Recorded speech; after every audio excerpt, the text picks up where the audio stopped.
Health news మీకోసం. పొగ తాగే అలవాటుతో క్యాన్సర్ వస్తుందని, ఊపిరితిత్తులు పూర్తిగా పాడైపోతాయని మనకు తెలుసు.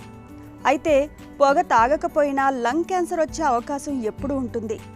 కాకపోతే పొగ తాగని వారిలో ఊపిరితిత్తులకు క్యాన్సర్ సోకినప్పుడు దాని స్వభావం భిన్నంగా ఉంటున్నట్లు వాషింగ్టన్ యూనివర్సిటీకి చెందిన పరిశోధకులు ఒక అధ్యయనంలో గుర్తించారు.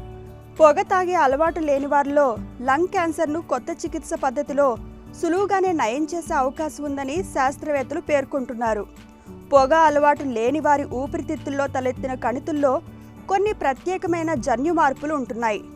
వీటికి టార్గెటెడ్ థెరపీ మందులతో చికిత్స చేసినప్పుడు 78 నుంచి 92% మందికి మంచి ఫలితాలు కనిపిస్తున్నట్లు పరిశోధకులు గుర్తించారు. ఈ మందులు వాడకానికి ఇప్పటికే అమెరికా FDA అనుమతి లభించి ఉండడం గమనార్హం. ఊపిరితిత్తుల క్యాన్సర్లో జన్యు స్వభావాలపై జరిగే అధ్యయనాలు చాలా వరకు పొగ తాగే వారి మీదే దృష్టి పెడుతుంటాయి. పొగ తాగని వారి మీద నిర్వహించే అధ్యయనాల్లోనూ కణితుల్లో పుట్టుకొచ్చే ఖచ్చితమైన జన్యు మార్పులను అంతగా పరిశీలించరు. ఇలాంటి కణితుల్లో పుట్టుకొచ్చే జన్యు మార్పులను మందులతో తగ్గించే అవకాశం లేకపోలేదని పరిశోధకులు భావిస్తున్నారు.